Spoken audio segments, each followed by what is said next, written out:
ঘূর্ণিঝড়ের মুখোমুখি বাদ যায় নাও এই বেচারা রিক্সা চালক, কিন্তু দ্বীপ জেলার ভোলার ঘূর্ণিঝড়ের মুখোমুখি অসংখ্য পরিমাণ মানুষজন সেই ঘূর্ণিঝড়ের মুখোমুখি হয়েছে। অসংখ্য ঘর বাড়ি সেই পানির নিচে তলিয়ে গেছে। আপনারা নিশ্চয়ই দেখতে পাচ্ছেন এই যে কোরবানি ঈদের জন্য এই গরুগুলা কিন্তু দ্বীপ জেলার ভোলার মানুষ কিন্তু রেখেছিল, কিন্তু এই গরুগুলা এখন কোথায় যাবে? দেখতে পাচ্ছেন গরুগুলা ছোটাছুটি করছে।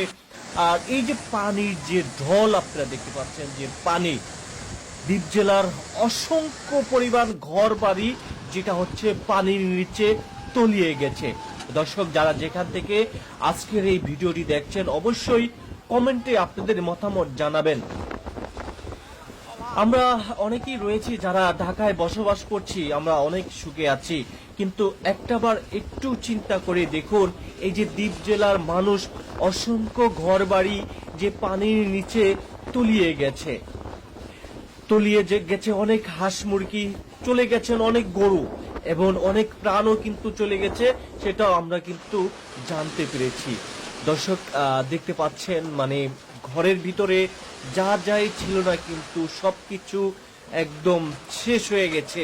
এই পানি প্রচন্ড পরিমাণে পানির ঢেউয়ে মানে ঘর বাড়ি পর্যন্ত দেখুন, এই বেচারার ঘরটি একদম নদীর মনে হচ্ছে মাঝখানে, কিন্তু সেই বেচারা সেই ঘরের কাছে যাচ্ছে যদি হয়তো কিছু একটা পায়। আর এই পাশে দেখুন যে বাবা তার সন্তানকে নিয়ে মানে ঘরও রেখে যেতে পারছে না, সন্তানকে নিয়ে মানে সে এক পর্যায়ে বেরোর চেষ্টা করছে। যেমনটা আমরা দেখতে পাচ্ছি যে দেখুন এই যে বাবা হয়তো কিছু কাপড় চোপড় নিয়েছে, আর ছোট্ট মেয়েটি মানে কান্নায় অঝরে ভেঙে পড়েছে।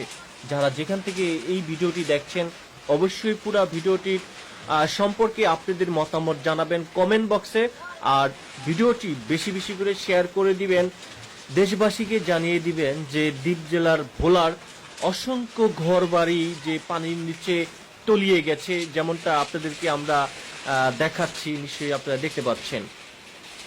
আমরা যদি এই পাশটা আপনাদেরকে একটু দেখাই, দেখুন যে রাস্তার যে পানি এসেছে, পানি থেকে যে রাস্তার পাশে যে একটি ঘর ছিল, সেই ঘরের এখান থেকে কিন্তু ঘরটি কিন্তু আস্তে আস্তে ভেঙে যাচ্ছে। তো সবাই তপ্ত, মানে এইটা আসলে কি হতে যাচ্ছে। অসংখ্য পরিমাণ ঘর বাড়ি, আর এই দেখুন অনেক ভোলার অনেক বেড়িবাঁধ কিন্তু ছুটে গেছে, এমনটাও আমরা আসলে জানতে পেরেছি। তো নিশ্চয়ই দেখতে পাচ্ছেন এই যে দেখুন এই ঘরটা একদম মানে আর অল্প একটু হলে কিন্তু সেই টিনের চালটা কিন্তু পানির নিচে ডুবে যাবে। তো এই যে দেখুন এই মনে হচ্ছে নদীর মাঝখানে বসবাস করছে বেশ কয়েকটি পরিবার, কিন্তু তারাও কিন্তু রক্ষা পেল না। দর্শক, ভিডিওটি সবাই শেয়ার করে দিবেন, আর হচ্ছে কমেন্ট করে আপনাদের মতামত জানাবেন। আমি আরিফ হায়দার সংযুক্ত ছিলাম আপনাদের সঙ্গে, যতটুকু আপনাদেরকে দেখিয়েছি। সবাই লাইভটি শেয়ার করে দিবেন।